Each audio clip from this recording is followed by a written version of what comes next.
बहुत बहुत शुक्रिया। 3 कारण से आया हूँ यहाँ। एक तो इस जगह का नाम बहुत सुंदर है, महुआ, क्योंकि मैं खुद जिन अपार्टमेंट में रहता हूँ उनके नामों से बहुत परेशान रहता हूँ। ठेकेदार भी भारतीय हैं, मजदूर भी भारतीय हैं, हम भी रहते हैं, नाम अजीब अजीब है। मोलिबू अपार्टमेंट है, किसी का नाम सनब्रिज है, तो समझ में नहीं आता हमारे नाम कहाँ चले गए। तो इस नाम की वजह से आया कि एक खूबसूरत नाम वाला जगह है, चलते हैं। दूसरी वजह बापू आप खुद हैं, और तीसरी वजह ये साल है 1917। मैं चंपारण से आता हूँ, 2017 की बात कर रहा हूँ। 5 साल से इंतजार कर रहा था कि जब 2017 आएगा तो चंपारण जाऊंगा। पढ़ाई कर रहा था, सब चीज तैयारी कर रहा था, लेकिन वहां एक साजिश रची गई और इस तरह से फंसाया गया परिवार वालों को कि नहीं गया। परिवार वालों को फंसाने का जितना दुख नहीं है, उससे ज्यादा दुख इस बात का है कि मैं चंपारण गांधी के 100वें साल में नहीं गया। शायद मेरी नियति में नहीं लिखा था। जाता तो लोग कहते कि पैरवी करने आया है, इन्फ्लुएंस करने आया है। तो फिर सोचा कि इस साल गुजरात चलते हैं, जहां से बापू आए थे। वहां कोई नहीं कहेगा कि मैं इन्फ्लुएंस करने आया हूं। तो ये 3 कारण थे जिसकी वजह से मैं आया। आ रहा था तो लोग कहने लगे कि तुम गुजरात जा रहे हो, संभल के जाना। मैं गांधी जब चंपारण आए बहुत हालत बुरी थी। बापू ने नहीं कहा होगा कि मोतिहारी जा रहा हूं, संभल के जाऊं, किसी ने रोका नहीं। यह भी नियति है कि जिस गणेश शंकर विद्यार्थी का नाम पुरस्कार के जरिए मुझसे जुड़ा, वही वो शख्स थे जिन्होंने चंपारण की कहानी छापी और इसके लिए वो जेल गए। खबर देने वाले पीर मुनीस साहब थे, पत्रकार। वो खबर छापते थे और उनकी नौकरी गई 3-4 लोग। और रामचंद्र शुक्ल जो बार बार बापू से कहते थे कि आपको चंपारण चलना है। तो ये एक संजोग बनता चला गया। तो मैं कहा क्यों इतना डरना क्यों है, गुजरात जा रहा हूं तो मुझे किस बात के लिए डरना चाहिए। तो नहीं, यहां पर इतना सारा तुम जाते हो, मारपीट हो जाती है, लोग घेर लेते हैं, क्या पता वहां भी घेर ले, वो गढ़ है। तो मैंने कहा ताकत की परीक्षा तो गढ़ में ही होती है। तो गढ़ में चलना चाहिए और जाना चाहिए, देखना चाहिए कि आप अंदर से कितना झेल सकते हैं। पर कितनी धारणा बना दी जाती है। इन धारणाओं की वजह से अगर मैं नहीं आता तो मैं कितने अच्छे लोगों से मिलने से रह जाता। और इस तरह की सभा तो मैंने देखी नहीं कि जहां लोग सवाल पूछने के लिए चल कर आते हों। दरअसल यही वो रिस्क है जो उठाना पड़ता है सवाल पूछने के लिए। आपको चल के आना पड़ता है, आपको चलना पड़ता है, आपको अर्जित करना पड़ता है, तब जाकर आप सवाल पूछते हैं। आज की मीडिया में बने रहने के लिए जिन शर्तों की जरूरत है वो शायद मैं पूरी नहीं करता हूं। प्राइम टाइम का एंकर हूं, मैं चीखता नहीं हूं, चिल्लाता नहीं हूं, ललकारता नहीं हूं, दुत्कारता नहीं हूं, चित्कारता नहीं हूं। अपनी भाषा से किसी को मार मार कर अधमरा नहीं कर देता। लेकिन इसके बाद भी मैं बना हुआ हूं, इसीलिए मैं चौंक गया टमटमिया शब्द सुन के, क्योंकि आजकल की हालत तो छमिया वाली हो गई है पत्रकारों की। लेकिन मैं टमटमिया सुन के चौंक गया। पर हरि भाई ने बताया कि टमटमिया का बात वही है जो छोटे मोटे पत्रकार हैं और अपने मिशन पे टिके रहते हैं। तो मुझे बड़ी खुशी हो रही है कि टमटमिया खुद को कहने में। तो एक शब्द मिल गया। आप जाते हैं तो यही मिलता है। यात्राएं अगर बंद हो जाती हैं तो वो आप खाली होते जाते हैं, तब आप गूंजने लगते हैं। हमारे न्यूज एंकर ने हिंदुस्तान की यात्राएं बंद कर दी और वो लोग प्राइम टाइम में बैठ गए जिन्होंने हिंदुस्तान की यात्राएं नहीं की। तो उनके पास कोई शब्द है नहीं, वो बहुत बीमार लोग हैं। इसीलिए वो चीखते हैं, चिल्लाते हैं, ललकारते हैं। उनके पास नए शब्द नहीं हैं। नए शब्द होते तो रोज उनके पास नए नए अर्थ आते, जिंदगी और संवाद को समझने का उन्हें एक मौका मिलता। लोग पूछते हैं कि आप एंटी क्यों हैं। मेरा जवाब है कि मैं सत्ता के साथ नहीं हूं, मैं सत्ता के समानांतर रहना चाहता हूं। अगर ये एंटी होना है, अगर आपको आपकी परिभाषा में यही है और आपके पास यही एक शब्द है, मुझे कोई इससे ऐतराज नहीं है। दुख है कि समानांतर होने की प्रक्रिया को आप खिलाफ होना कहते हैं। किसी के सामने समक्ष होना, वो उसके विरुद्ध होना हमेशा नहीं है। विरोधी कोई और होता है, विरुद्ध कोई और होता है। पूछने वाला हमेशा विरुद्ध नहीं होता है। लेकिन आज का जो मीडिया है उसका स्ट्रक्चर ऐसा है कि वो गोद में जाकर बैठता है। एम्बेडेड जर्नलिज्म जो है वो इराक युद्ध के समय ये शब्द सुनने में आया। मैं आज की मीडिया को गोदी मीडिया कहता हूं। वो गोद में बैठा हुआ मीडिया है और ये वो मीडिया है जो एक दिन आपको जला देगा। अभी आपको ये मजाक लग रहा होगा, लेकिन ठीक इसी वक्त जब आपको मजाक लग रहा है, वो आपको जला रहा है। झारखंड में पत्रकारों के ग्रुप से बच्चा चोरी की अफवाह वाली मैसेज फैलनी शुरू हुई और एक भीड़ बनी जो एक राजनीतिक वैचारिक रूप से नियंत्रित होती है या उससे अपनी खुराक ऊर्जा पाती है। उसने पहले मुसलमानों को मारा बच्चा चोरी के अफवाह में और फिर हिंदुओं को भी मारा। इसका मकसद यही है, इस जो प्रोजेक्ट चल रहा है आप उसको समझिए। वो लगातार आपको आपके भीतर तरह तरह के डर पैदा कर रहा है और एक प्रयोग हो रहा है।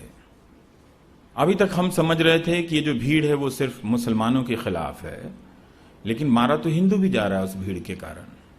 ग्रेटर नोएडा के जेवर में इसी तरह की अफवाहबाजी फैली और भूप सिंह और जेवर सिंह पिट गए, पसलियां तोड़ दी गईं और वो चिल्लाते रहे कि मैं मुसलमान नहीं हूं।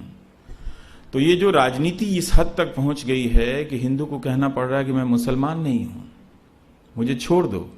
और आसपास के लोग जो खड़े हिंदू हैं, जिन्हें एक ट्रेनिंग दे दी गई है कि कोई मुसलमान मारा जा रहा है तो बोलना नहीं है, वो उस ट्रेनिंग के कारण तब भी चुप रहे जब एक हिंदू मारा जा रहा था।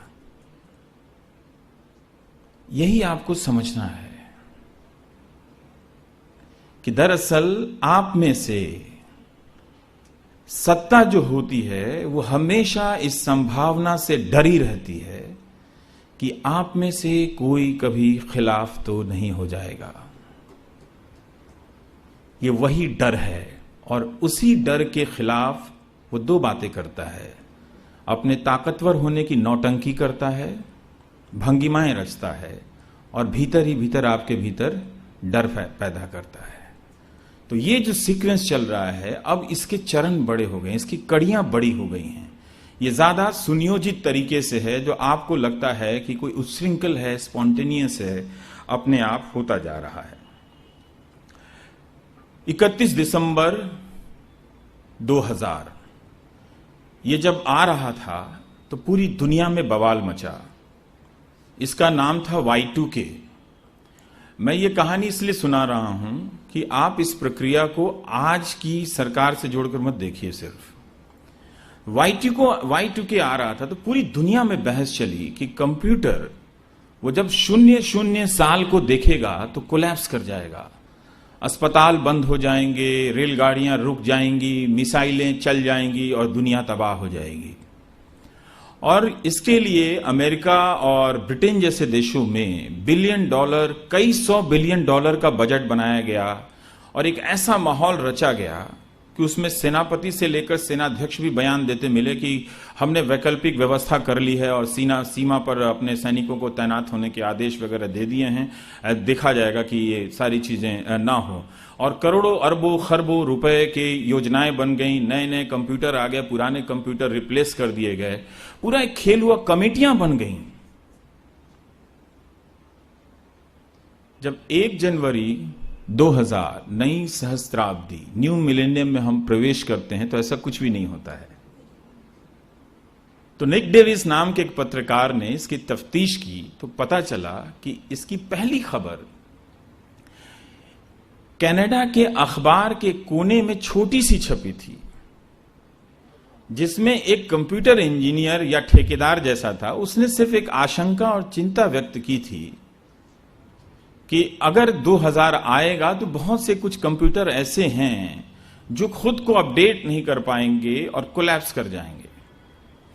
लोग भूल गए कि कंप्यूटर जो है वो 99/00, मैं तकनीकी उसमें नहीं जाता, जो पढ़ के समझ में आया, ये उसी सिद्धांत बना, उसका मूल चरित्र है। और ऐसे तमाम वक्तों में भी जब घड़ी की सुई 00 पहुंचती है 12 के बाद, तब भी तो कोलैप्स नहीं होता है। लेकिन दुनिया में ये वितंडा रचा गया। बहुत लोगों ने किताब लिखी।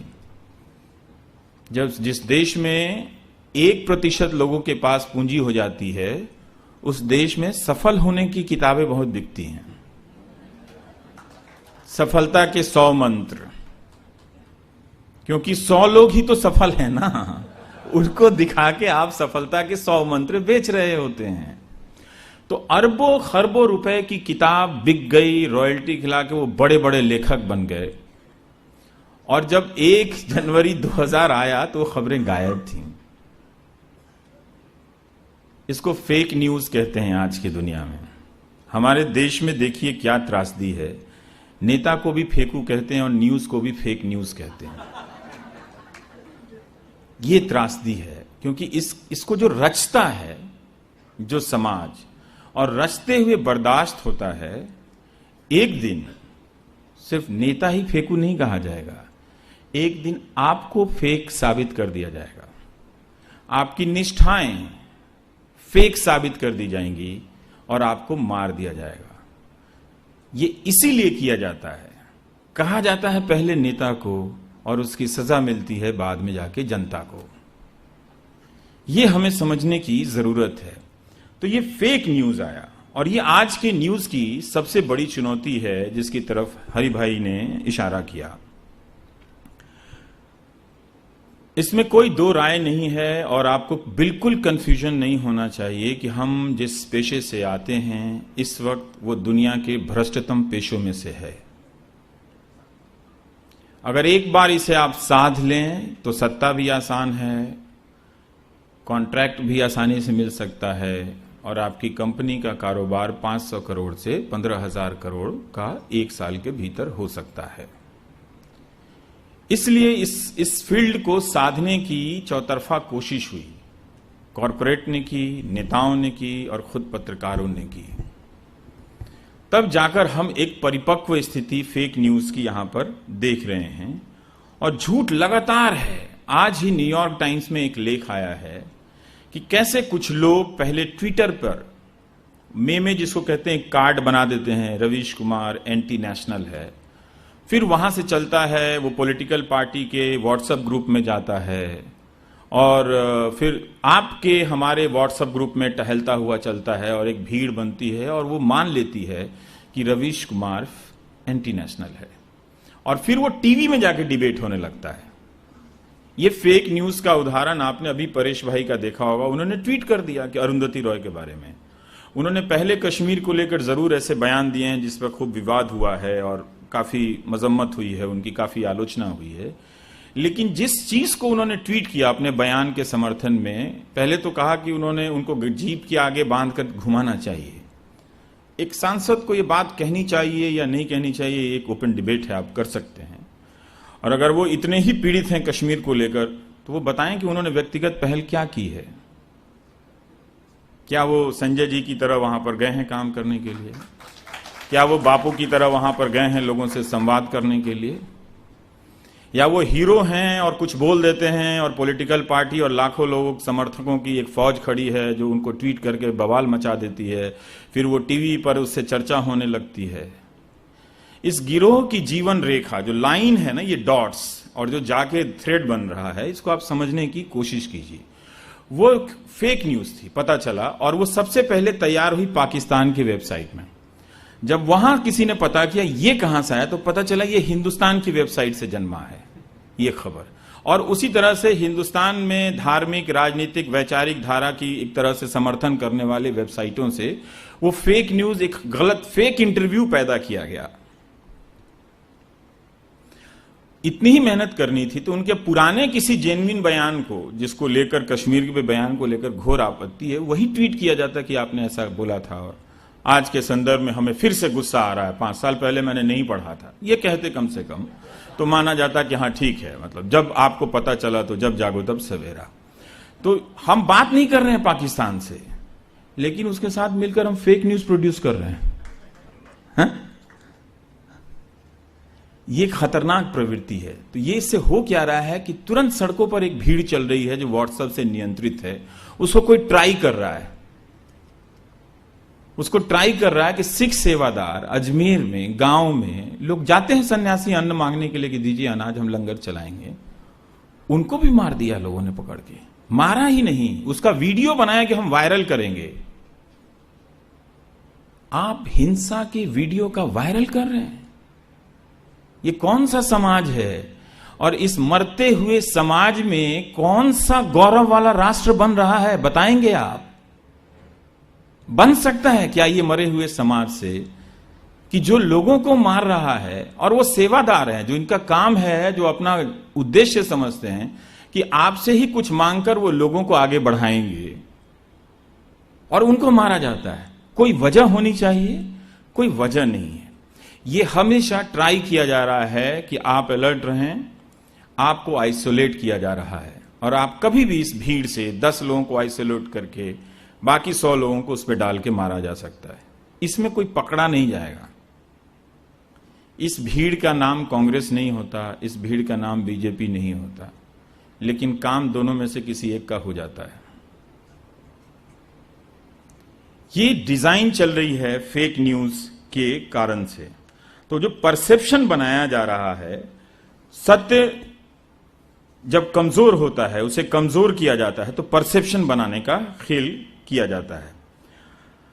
अब मैं आपको एक छोटी सी कहानी बताता हूं कि कैराना, एक हिंदी के अखबार में खबर छपती है कि कैराना के गांव के कुछ लोग छोड़कर चले गए मुसलमानों के कारण। बहुत इलाकों में गुंडे होते हैं जो मुसलमान भी होते हैं, बहुत सारे इलाकों में गुंडे होते हैं जो हिंदू भी होते हैं। बहुतों की तो जाति के आधार पर गुंडों बाहुबलियों की पहचान हो जाती है, वो विधायक बन के घूम रहे हैं, है ना, हमारे ही समाज में। लेकिन चूंकि वो मुस्लिम था तो उसको लेकर एक पूरा वहां से प्लान चला और वो टेलीविजन के डिबेट में गया, फेक न्यूज उठ के, और पूरा कश्मीर बन गया कैराना। जिस मीडिया का एक प्रतिनिधि कश्मीर में नहीं है, श्रीनगर से आ गया, अव्वल तो श्रीनगर में भी नहीं होगा, उसने ये लिख दिया कि कश्मीर बन गया कैराना। अगर वो फेक न्यूज जल्दी नहीं पकड़ा जाता तो फिर से वो जल जाता, वो शहर जला दिया जाता। ये खतरनाक खेल वहां पर खेला गया। इसका परीक्षण हम बहुत पहले कर चुके हैं राजधानी दिल्ली में 2 बार, गणेश जी को दूध पिलाकर, और दूसरा है मंकी मैन। वो भी किसी हिंदी अखबार में छोटी सी खबर छपी थी कि लोगों को लगता है कि रात में कोई मंकी मैन आता है जो खरोच जाता है। करते करते पूरा वो एक राष्ट्रीय बवाल में चल गया और अलग अलग इलाकों में कल्पना करने लगे कि मंकी मैन आ गया, मंकी मैन आ गया। एक डरी हुई पत्रकारिता एक डरा हुआ लोकतंत्र बनाता है। इससे हम सबको सतर्क रहने की जरूरत है। हम ये लगातार परीक्षण कर रहे हैं। पहले ये घटनाएं इक्का दुक्का हुई तो हमें लगा कि ये शायद सुनियोजित तरीके से नहीं है, लेकिन अब पूरी मीडिया इंडस्ट्री को, भारत ही नहीं दुनिया भर में, उसे फेक न्यूज के तौर पे जाना जा रहा है। मामला कॉरपोरेट कंट्रोल, पॉलिटिकल इंटरफेरेंस से आगे जा चुका है। ये फेक न्यूज का बवाल बता रहा है कि मीडिया का जो कैरेक्टर है वो अब जनता के खिलाफ ठोस हो चुका है। ये जन शत्रु मीडिया है, ये जन शत्रु मीडिया है। आपको पहचानना पड़ेगा। आप नहीं पहचानेंगे। मैं टीवी नहीं देखता 2010 के बाद से, ना के बराबर देखता हूं। कभी कभार जब रेफरेंस लेना होता है तो देखता हूं, वरना मैं टीवी नहीं देखता हूं। मुझे पागल नहीं होना है। मुझे किसी को सपोर्ट करना है तो बिना टीवी देखे मैं कर दूंगा, मैं सपोर्ट। भजन ही गाना है तो मैं भगवान का गाऊंगा ना। तो मुझे थोड़ी मुक्ति भी मिलेगी, आत्मा की शुद्धि होगी। नेता की कैसे गा सकता हूं मैं भजन? मुझे क्या मालूम कि बंद कमरों में किस किस के साथ क्या क्या डीलिंग होती होगी, मैं तो नहीं जानता। ईश्वर के बारे में, ईश्वर को नहीं जानता, पर यह तो जानता हूं कि वो डीलिंग नहीं करते हैं कमरे में बंद होके। उद्घाटन वृक्षारोपण का हो रहा है, समापन जंगलों का हो रहा है। ये तो भगवान नहीं करते हैं ना। तो मैं वो अपनी आप उसे अंधविश्वास कह लीजिए या विश्वास कह लीजिए या अंधी श्रद्धा कह लीजिए, मैं समर्पित कर दूंगा। मैं चलते गुजरते कहीं मंदिर देखूंगा, नमस्ते कर लूंगा, चलूंगा, ठीक है। कल यहां सरस्वती जी दिख गई, प्रवेश कर रहा था तो एकदम साफ धवल सुंदर एक सरस्वती माता की तस्वीर दिख गई, मूर्ति दिख गई, तो नमस्ते कर लिया। बहुत दिनों से नहीं किया था, तो मैं वहां अपनी श्रद्धा अपनी अर्पित करूंगा कि मैं दूसरी जगह जिसके बारे में मैं नहीं जानता हूं उसके बारे में मैं कैसे अर्पित कर दूं। तो हम ये कर रहे थे। और आप देखेंगे कि अगर आप दिल्ली के जनपथ मार्केट में गए होंगे तो वहां पे 4 लोग खड़े रहते थे। पहले जब मैं दिल्ली आया था तो वो बोलते बोलते वो ट्रांस में चले गए, 25 25, 35 35, 40 40 टी शर्ट का दाम। तो वहां पे फेक टी शर्ट मिलते थे बड़े बड़े ब्रांड के। तो मुझे लगता था ये ट्रांस में क्यों चला गया ये 25 25 25 करते हुए। तो उसके बोलने की मुद्रा से लोग उसमें प्रभावित होते थे और भूल गए कि ये बड़े ब्रांड से मतलब जो असली ब्रांड है उसकी नकल है, और जाके वो खरीदने लगते थे सब 25 25 रुपए में, और पहन के खुश हो जाते थे कि हमने कुछ वर्साचे पहन लिया या वो ह्यूगो बॉस का टी शर्ट पहन लिया, जो भी ब्रांडेड कंपनियां उसके पहन लिया। तो वो हमेशा ट्रांस में चले। आप जाएंगे ना तो उस 10 लोगों की दुकानें हैं और 10 दुकानों में एक ही तरह के टी शर्ट हैं और 10 दुकान में बेचने वाला एक ही तरह से बेच रहा है, 25 25 25 25। यही आपका टेलीविजन है, यही आपका प्राइम टाइम है, वो जनपथ मार्केट है। आप समझिए उसको। ये जितने भी लोग संवाद कर रहे हैं भारत की आत्मा से खिलवाड़ कर रहे हैं, जितने भी एंकर हैं, और नाम भारत का ले रहे हैं। किसी गली में गए नहीं होंगे, अगर आप किसी गली में उन्हें खड़ा कर देंगे तो चक्कर आ जाएगा उनको। लोगों के साथ कह दिया जाए कि आप यहां बैठकर कथा सुन लीजिए बात, तो उठ के चले जाएंगे, इतनी बेचैनियों से भरे हुए हैं। और वो लोग 25 25 की मुद्रा में आपकी पूरे भारतीय परंपरा को बर्बाद कर रहे हैं। तो मैं ये कह रहा था कि भाव यही है, सस्ता है ले लो, और नकली है लेकिन खरीदो, लेकिन महसूस करो कि आप ओरिजिनल और असली पहनकर घूम रहे हैं। मीडिया की जब स्वायत्ता समाप्त होती है, हमारी स्वायत्ता समाप्त हो चुकी है, सापेक्षिक है, अपवाद स्वरूप है, लेकिन हमारी स्वायत्ता समाप्त हो चुकी है। और ये प्रक्रिया के तहत होती चली आ रही थी, आज संपूर्ण हो चुकी है। इसको सिर्फ आज से ही जोड़ के ना देखें। पिछले 20-22 साल में, हालांकि आदर्श स्थिति तो कभी नहीं थी, जब बापू चंपारण गए तो दूसरा काम उन्होंने किया था कि सारे अखबार के संपादकों को लिखा था कि अपने रिपोर्टर मत भेजना, मैं अपना काम करूंगा और मुझे जो जरूरी लगेगा वो मैं बता दूंगा। गांधी ने ये बात क्यों कही थी? क्योंकि उन्हें मालूम था कि ये जो मीडिया है वो अंग्रेजों की पिट्ठू मीडिया है, इसलिए इसको दूर रखो। बाकायदा चिट्ठी लिखकर उन्होंने कहा था कि इस मीडिया को दूर रखो। आप कहते हैं गांधी जिंदा नहीं है? ये जो पार्सल भेजने वाले ने जो 400 का जो एजेंट है, अभी जो गुजरात संदेश के मालिक को लिखा था उसने, वही तो गांधी हैं। कैसे नहीं गांधी जिंदा हैं इस देश में? तभी तो नहीं मरे ना गांधी, और ना कभी मरेंगे।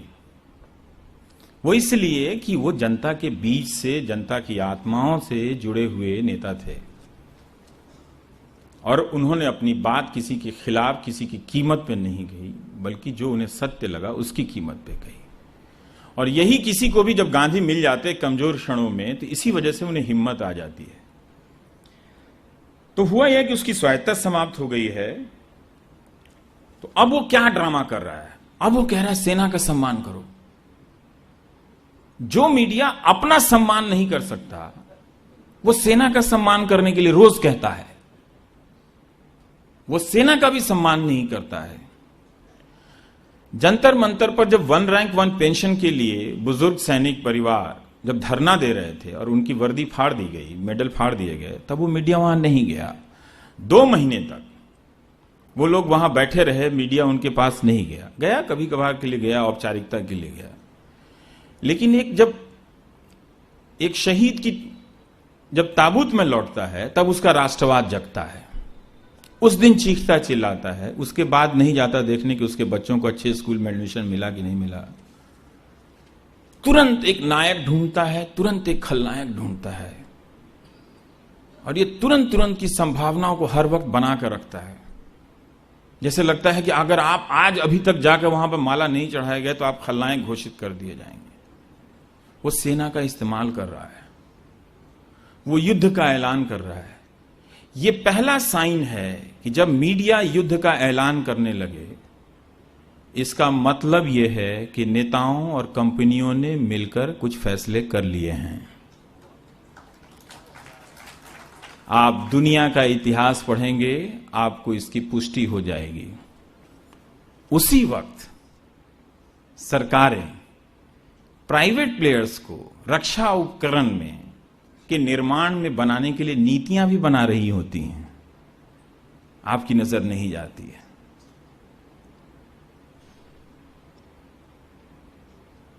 जो प्राइवेट प्लेयर्स अभी इतने हजार हजार करोड़ के घाटे में हैं, जनता का पैसा लेकर बैठ गए, उनको ये छूट दी जाती है। तो ये एक डिजाइन है। 2003 में जब इराक वॉर हुआ तो ब्रिटेन के बहुत कम सैनिक मारे गए, 200 से भी कम मेरे ख्याल से शहीद हुए होंगे। फिर भी वहां पर इस बात को लेकर हंगामा हुआ कि क्या ब्रिटेन के अमेरिका के साथ किसी युद्ध में शामिल होने का फैसला सही था। इसके लिए सर चिलकॉट की कमेटी बनी, जिस कमेटी ने 8 साल तक, यहां तक कि उस प्रधानमंत्री को भी बुलाकर पूछा और उनसे सवाल जवाब हुआ दस्तावेजों के आधार पर कि आपने जो देश को बताया कि हमें इराक पर हमला करना चाहिए क्योंकि वहां वेपन ऑफ मास डिस्ट्रक्शन है, 6000 पन्नों की रिपोर्ट है। उससे पता चला उसमें कि वेपन ऑफ मास डिस्ट्रक्शन के कोई प्रमाण नहीं मिले थे, और यह बात वहां का प्रधानमंत्री जानता था। उसने उस मुल्क को बिना तैयारियों के साथ युद्ध में झोंक दिया। जिस वक्त जिस प्रेस कॉन्फ्रेंस में पिछले साल जुलाई के महीने में यह रिपोर्ट पेश की जा रही थी, उसी वक्त उन सैनिक परिवार के लोग भी थे जो शहीद हुए थे। उन लोगों ने कहा टोनी ब्लेयर आतंकवादी है। और सन अखबार जो पहले छापा था, सन विथ ब्लेयर, उसने लिखा कि इसके पास, ब्लेयर के पास झूठ का वेपन ऑफ मास डिसेप्शन है। ये धोखे का मास डिसेप्शन वेपन है। ये उनको वेपन ऑफ मास डिसेप्शन कहा, डिसेप्शन धोखा देना। तो पत्रकार जब उस सत्ता के साथ हो जाए, समानांतर नहीं रहे, सेना, कॉरपोरेट और सरकार, ये बड़ा खतरनाक कॉम्प्लेक्स होता है जब मिल जाता है। तो इसका मतलब आपके नागरिक अधिकारों का हनन होने जा रहा है, और पूरी तरह से जो व्यवस्था है, जो 4 लोगों की व्यवस्थाएं हैं, जो 1% लोग जो अमीर हैं, जिनका कब्जा है 60% संसाधनों पर, हिंदुस्तान में या दुनिया में कहीं भी यही अनुपात है, तो उन लोगों का काम आसान होने लगता है। तो लोग फेक हो गए हैं। अब देखिए, अब किसानों को विस्थापित कर दिया गया है मीडिया से।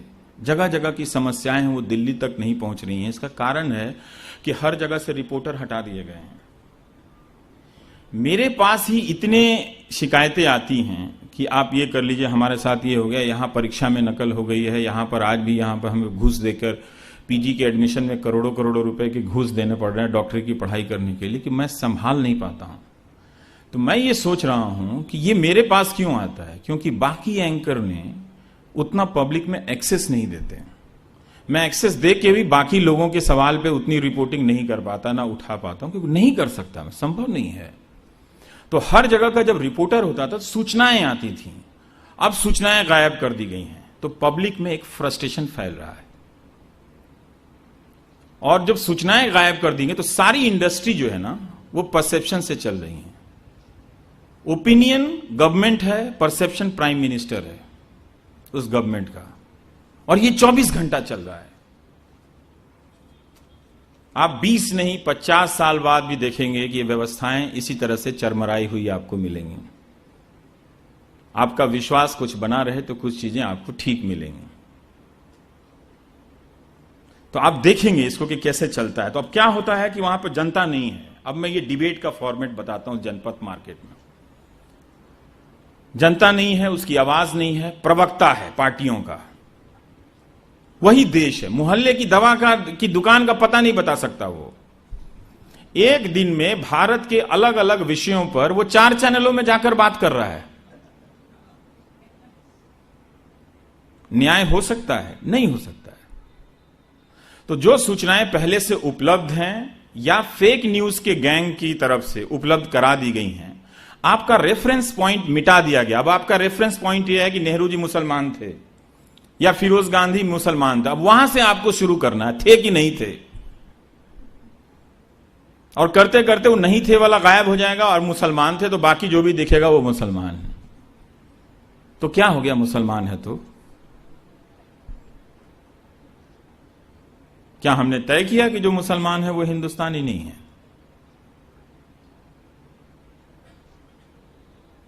ये हमने तो कहीं तय नहीं किया। लेकिन किसी को चिन्हित करने के लिए वो मुसलमान होना उसका क्यों जरूरी है? तो लगातार एक घृणा का स्पेस वो बना रहा है। तो प्रवक्ता आता है, तो प्रवक्ता आपको हर चीज पर आपको भाषण दे रहा है, हर चीज पर आपको उसका समाधान दे रहा है। और जो पब्लिक है उसको ये बताने के लिए कि वो पब्लिक है, वो किसान है, वो मर रही है, वो दिल्ली में आकर बैठते हैं, अपना वस्त्र उतार देते हैं, स्टेशन से चूहे पकड़कर मुंह में दबाते हैं। और हम सब का निर्माण इस टेलीविजन और इस मीडिया के जरिए इस तरह से हो गया है कि हम देख के हंस रहे हैं कि अच्छा ये मीडिया क्यों दिखा रहा है, ये लग रहा है मोदी जी का विरोध करना इसलिए इनको दिखा रहा है। ये भी कैंपेन चला कि कुछ मीडिया जो है उन किसानों को फेक साबित कर दिया गया, अभियान चला के ये नकली किसान है, जहाज से आए थे। जहाज से भी आए थे तो भी आपका नागरिक होने का हक स्थगित नहीं होता है। जहाज में चलने वाला भी हमारा नागरिक है। लेह से कोई आदमी यहां दिल्ली प्रदर्शन करने आएगा, जहाज से ही आएगा। और आलम देख लीजिए कि इस मीडिया ने देश का सबसे ज्यादा दोहन किया है और अपने कार्य के चरित्र में पिछले 10 साल में देश को सबसे ज्यादा विस्थापित किया है। यही कैरेक्टर है कॉरपोरेट का।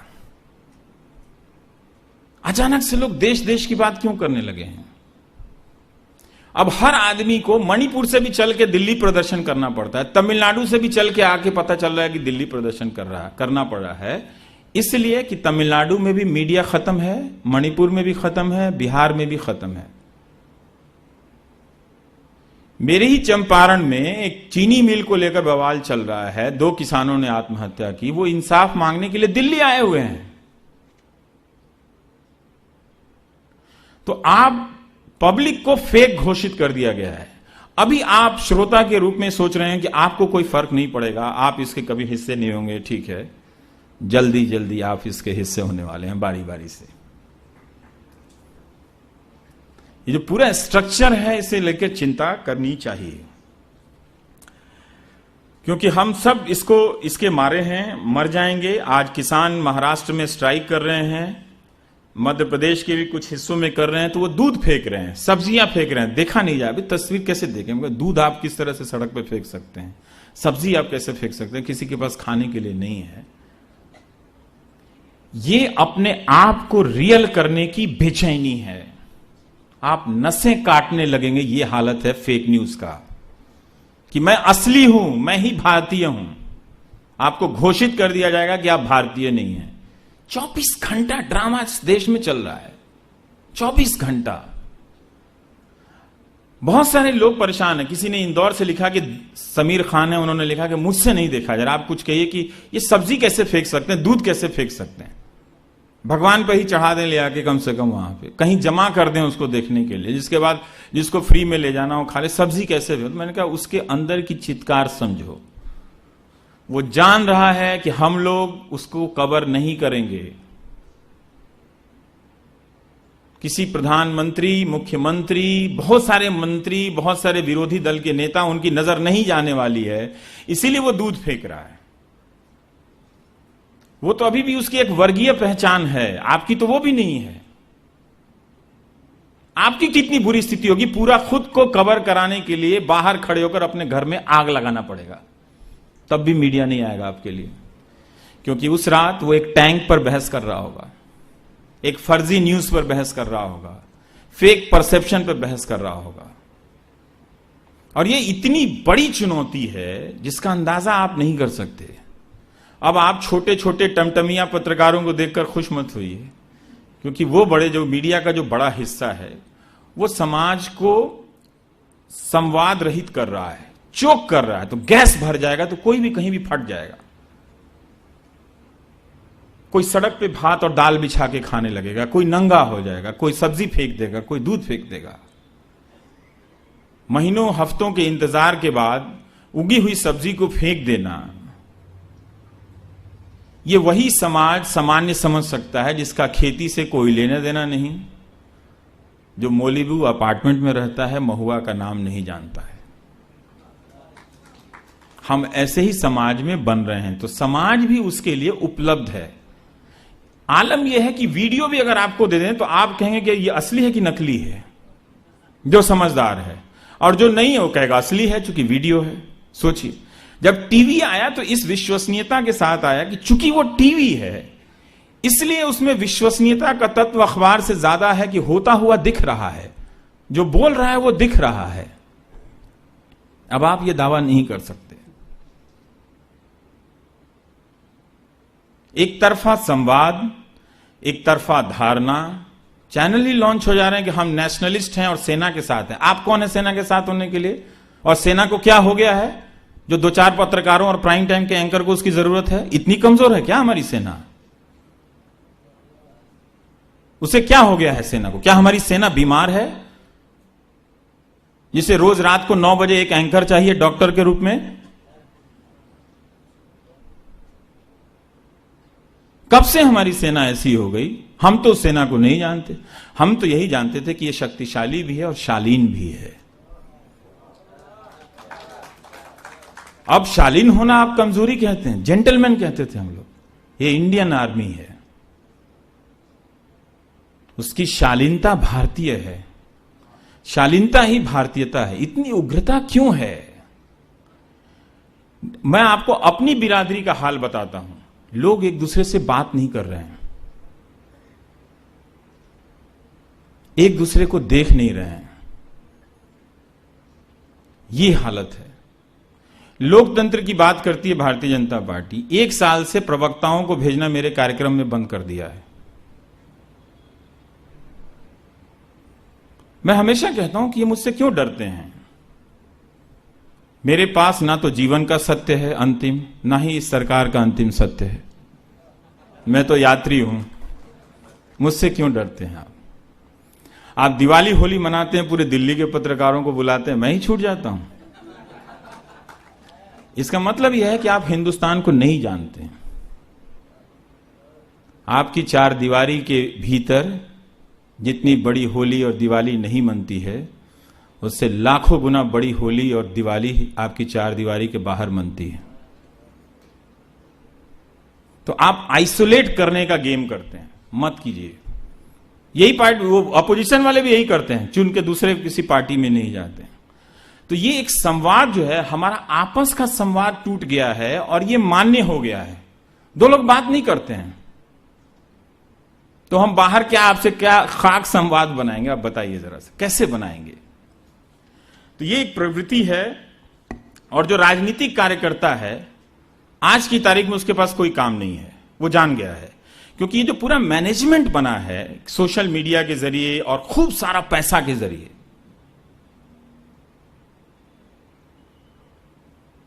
अगर काला धन खत्म हो गया है, आप लोग जाइए चुनाव लड़ लीजिए, जीत जाएंगे। क्योंकि राजनीति से धन भी खत्म हो गया होगा। दिखता है आपको कहीं पे? नहीं दिखता है। तो ये जो सोशल मीडिया के जरिए कार्यकर्ताओं की भी हैसियत खत्म हो गई है।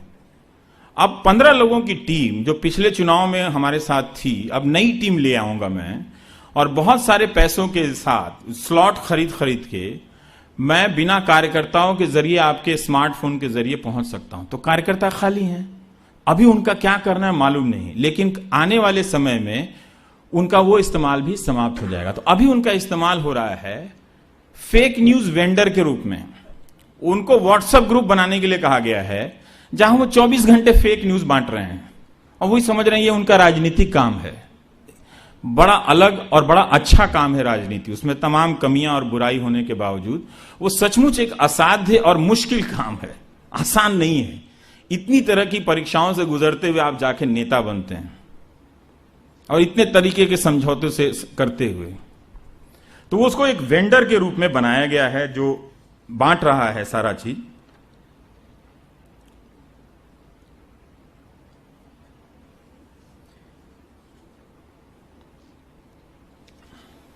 बस मैं अब समाप्ति पर हूं।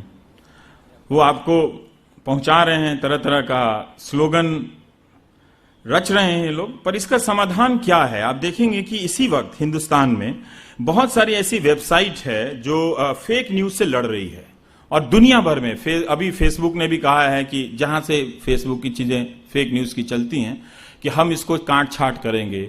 बीबीसी ने कहा कि हम स्लो न्यूज लेकर आएंगे, हम रुक जाएंगे, थोड़ा ठहर जाएंगे, चीजों को पता करेंगे, फिर हम खबर देंगे। क्योंकि जो सचेत लोग हैं वो समझ गए हैं कि ये भीड़ लगातार इसे अनियंत्रित होने का प्रशिक्षण देंगे तो एक दिन हम सब इसमें जलने वाले हैं, हम ही एक दूसरे को जलाएंगे।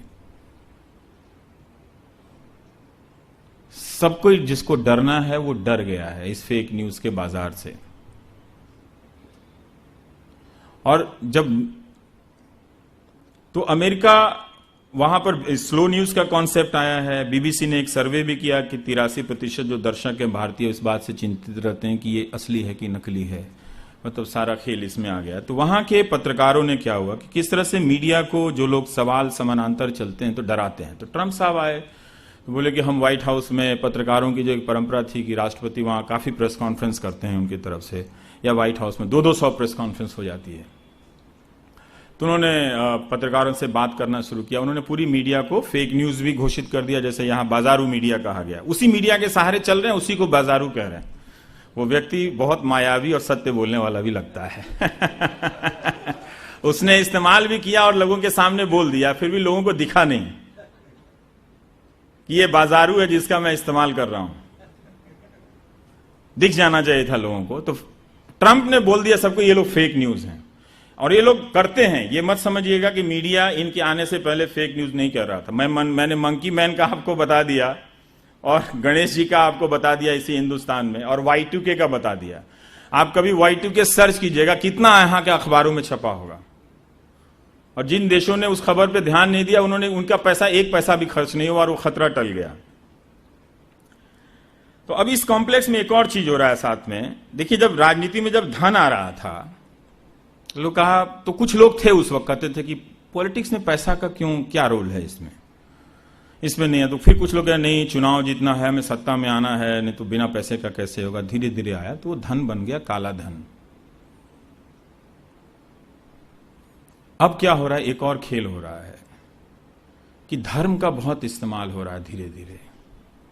एक दिन आएगा जब इस राजनीति में धन का इस्तेमाल इतना हो जाएगा कि लोग उसे काला धर्म कहेंगे, और ये भी लड़ाई चलेगी कि राजनीति से काला धन और काला धर्म दोनों हटाओ, और वो दिन हमारे खोखला हो जाने का अंतिम दिन होगा।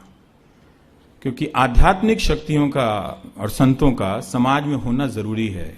भले मैं जाऊं या ना जाऊं वो अलग बात है। जिंदगी से जुड़ी हमारी तमाम बेचैनियां, जिनका अंतिम समाधान भले ना वहां मिलता हो, आराम जरूर मिलता है, उनका होना बहुत जरूरी है। आज आप हर संत को मैं देख रहा हूं कि वो सरकार का काम कर रहे हैं, सरकार के एजेंसियों में घुस गए हैं और हमेशा सरकार के प्रतीक बनते चले जा रहे हैं। ये अच्छा नहीं है, क्योंकि हमें संतों की जरूरत है। जो नास्तिक हैं, मैं कर्मकांडी आदमी नहीं हूं, बहुत पूजा पाठ वाला आदमी नहीं हूं, लेकिन फिर भी मुझे लगता है मैं नास्तिक नहीं हूं। पढ़ता लिखता रहता हूं धार्मिक चीजों को भी। तो मुझे एक बात लगता है कि हम सब वो नहीं रहेंगे तो जिंदा लाश बन जाएंगे। अभी भी ये लोग हमारे भीतर सत्य के बहाने ही सही नैतिकता का एक मापदंड जरूरी है ये बताते रहते हैं, लेकिन जब वो सरकार के सारथी हो जाएंगे, कहां जाएंगे हम लोग? किसके पास जाएंगे हम अपने बेचैनियों के दिनों में? वो एक अलग डिपार्टमेंट है, मीडिया का अलग डिपार्टमेंट है, सेना का अलग डिपार्टमेंट है, जिंदगी में अलग अलग चीजों को देखने के लिए। सबका एकीकरण हो रहा है। क्या उस एकीकरण से जन कल्याण भी हो रहा है? नहीं, क्योंकि ये एकीकरण जो है लोकतंत्र के ही नहीं, जन कल्याण की तमाम भावनाओं के खिलाफ भी है। हमारी बौद्धिक विविधता, भारतीयता क्या है? पारस्परिक संवाद है। मंडन मिश्र और शंकराचार्य जी के बीच में कितनी बहस हो गई। आज कहेगा कि शंकराचार्य हैं और आप बहस कर रहे हैं।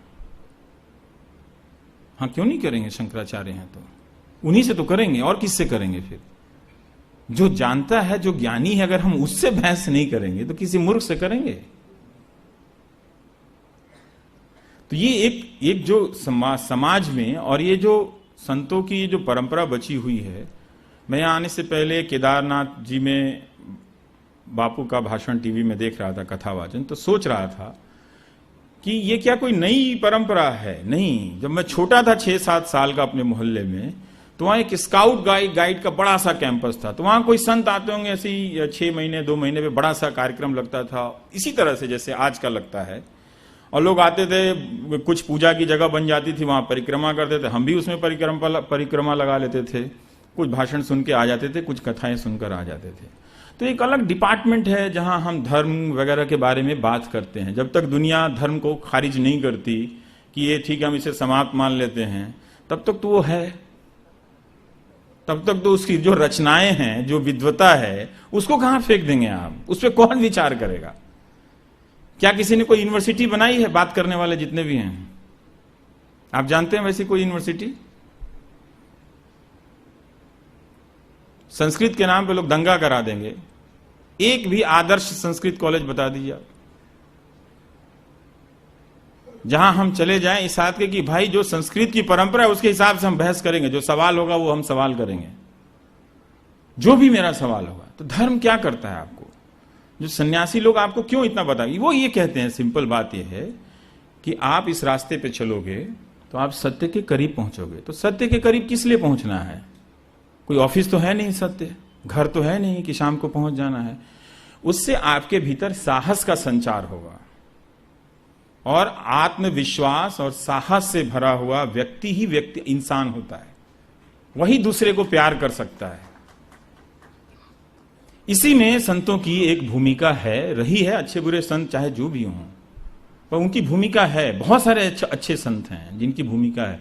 मैं तो आ रहा था तो मैं कह रहा था हमारे साथ जो थे कि इनकी वजह से हिंदुस्तान की तमाम बेचैनियां ज्वालामुखी की तरफ फटने से रह गईं। क्या भारत में योग को 21 जून ने बचाया था? नहीं बचाया था ना। वो कौन लोग थे कि बिना टीवी के बगैर भी अलग अलग आश्रमों में योग की परंपरा को बचाए रखे? 1960 के अमेरिकी टेलीविजन में एक फिल्म देख रहा था। वो फिल्म ही 1965-66 की है और वहां के राष्ट्रपति की फिल्म है कि कैसे वो मीडिया को कंट्रोल करके वो सारा गेम करता है। तो वो राष्ट्रपति एक टीवी कार्यक्रम देख रहा है और उस कार्यक्रम में गुड मॉर्निंग अमेरिका उसका नाम है, यही नाम है मेरे ख्याल से। और उस टीवी कार्यक्रम में एंकर के साथ एक लड़की है जो योगा कर रही है।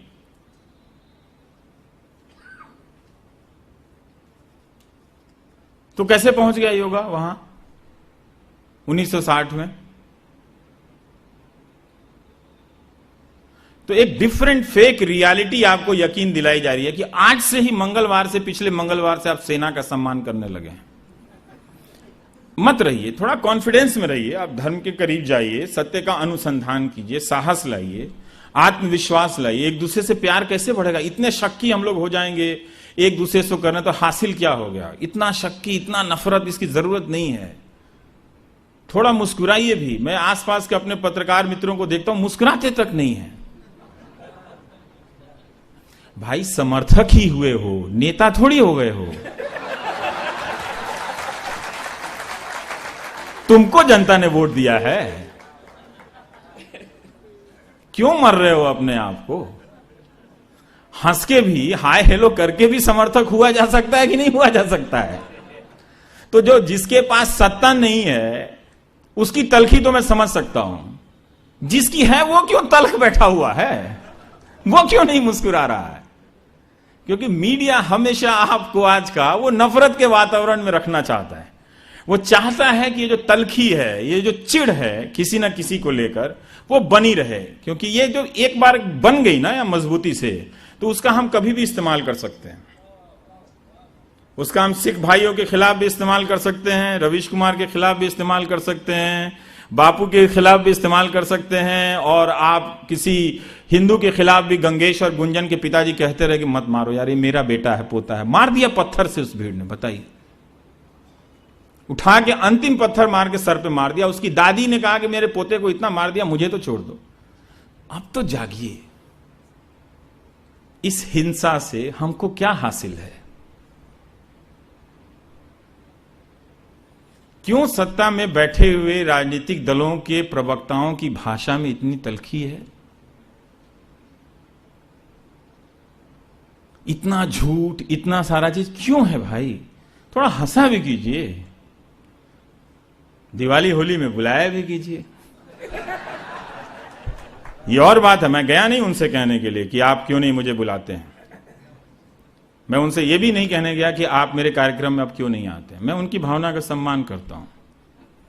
मैं भी एक लीला देख रहा हूं कि जिस वक्त आप अपने आप को सर्वशक्तिशाली होने के क्षण में महसूस कर रहे हैं, उसी वक्त में एक मामूली पत्रकार से आप डरे हुए हैं। तो मैं दूर से देख रहा हूं कि दरअसल आपके पास सत्ता है पर ताकत नहीं है। दरोगा और इनकम टैक्स के ऑफिसर के दम पर बहुतों को डराया जा सकता है। उस डर का आप क्या करेंगे जिससे आप खुद डरे हुए हैं? तो इस डर से मुक्ति कैसे मिलेगी? मुझे, आपको या उनको? मोहब्बत से।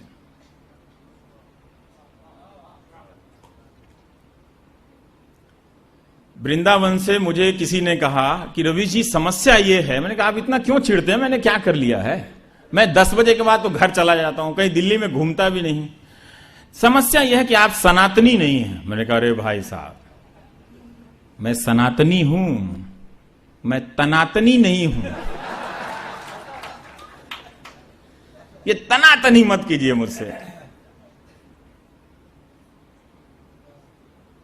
और मुझे ही नहीं, आप अपने समर्थक एंकरों को, अगर आपने उन्हें समर्थक ही कह लिया तो कहिए कि यार थोड़ा मोहब्बत बांटा करो, मेरी सरकार है, कुछ अच्छी चीजें भी बटे हैं। तो ये नहीं होना चाहिए, क्योंकि हम सब उसी की तलाश तो कर रहे हैं। इससे समाज में एक हताशा पैदा होगी और एक चुनौतीपूर्ण और बहुत ही रोचक दौर है हिंदुस्तान का। इसमें बहुत सारे लोग निराश हो जाते हैं, बहुत सारे लोग हताश होते हैं। ये वही लोग हैं जो कमजोर हो गए हैं, सोशल मीडिया, फेसबुक और ये मीडिया जो टेलीविजन है और अखबार भी। इन लोगों की वजह से है, पर लोग अपनी अपनी तरह से प्रतिक्रियाएं कर रहे हैं। जैसे मैं altnews.in की बात कर रहा था, वो अहमदाबाद से ही हैं। अब देखिए उन्होंने कितने तरह के फेक न्यूज का उद्घाटन किया, और एक मीडिया विजिल वेबसाइट है, एक ब्लूम live.in है। इस तरह के वेबसाइट लोग आ गए हैं जो इसका उद्घाटन करते रहते हैं कि एक फेक न्यूज है, लेकिन उनका प्रसार बहुत कम है, वो नहीं पहुंच पा रहे हैं। दुनिया के साथ भारत में भी ऐसा प्रतिक्रियाएं हो रही हैं, अच्छी हैं। आपने गुजरात दंगों के दौरान का वो जो मोरवी के पोस्ट कार्ड का जिक्र किया, तो अभी इलाहाबाद में सरकार बन गई योगी जी की, तो कोई मस्जिद या दरगाह है वहां इलाहाबाद में, तो उसकी जमीन से कोई रास्ता जाने वाला था। तो पहले का विवाद था और विवाद सलझ गया कि जिसने मस्जिद बनाई थी उसने झूठ बोला था, तो कोर्ट का फैसला हो गया, तो उन्होंने साफ कर दिया, रास्ता बन गया। लेकिन वो मार्केट कॉम्प्लेक्स से वो रास्ता नहीं टकराता था, तो मीडिया ने लिख दिया कि इलाके में तनाव फैल गया है और ये हो गया है, वो हो गया है। तो व्यापारियों ने कहा कि भाई वो जो रास्ता बना है उसका तो मस्जिद से कोई लेना देना नहीं, ना दरगाह से, और हमें उसमें तनाव कब हो गया।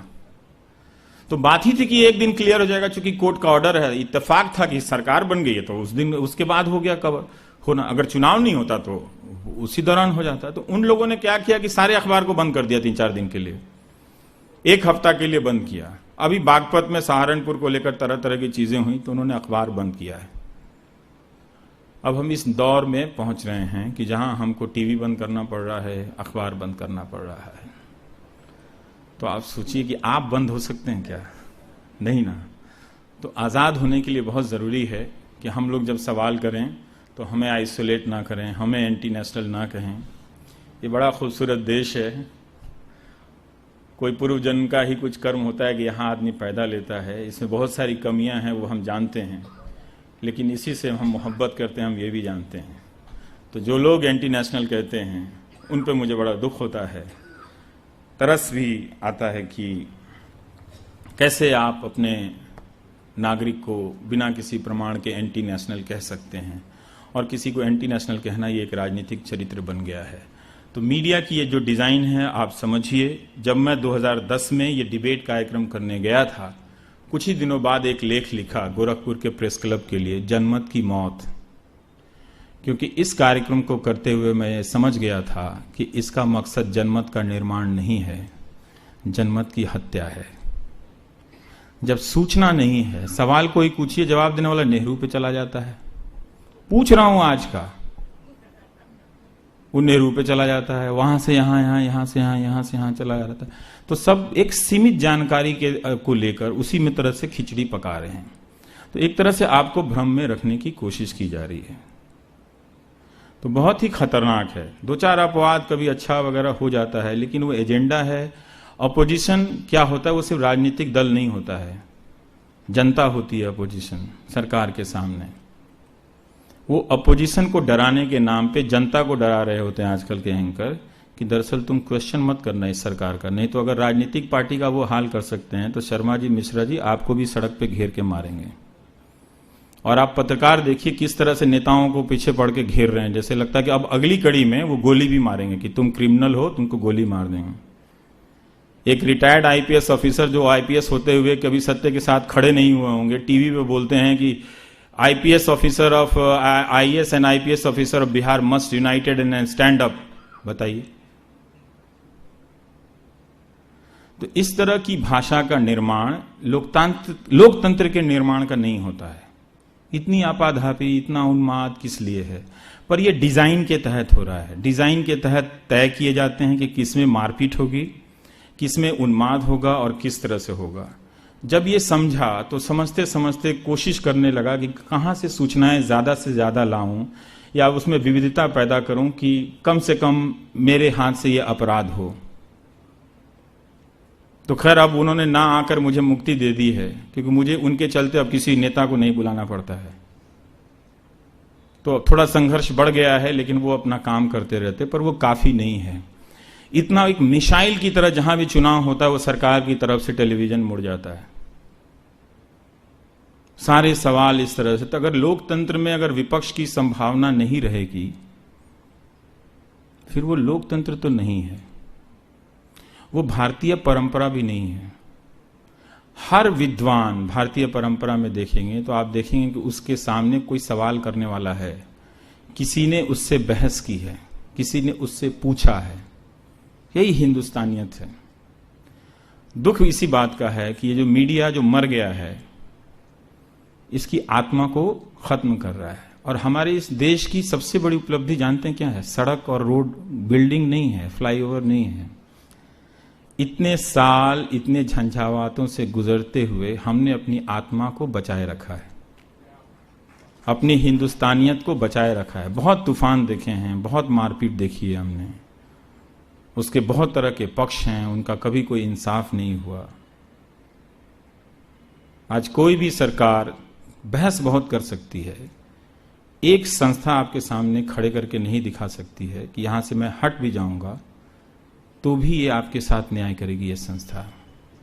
आप बिना पैरवी किए हुए यहां आ सकते हैं, अपने तथ्यों और सत्यों के आधार पर इंसाफ पाकर जा सकते हैं, चाहे वो आपकी अदालत हो, चाहे वो आपका मीडिया हो, चाहे वो आपकी संसद हो। ये बात मैं बिना डरे कह सकता हूं। आपकी मर्जी, आप एंटी मोदी कहें, एंटी नेशनल कहें। मैं इतना कह सकता हूं कि मैं मोदी जी का भी उतना ही सम्मान करता हूं, पर उससे ज्यादा हिंदुस्तान का करता हूं। Thank you.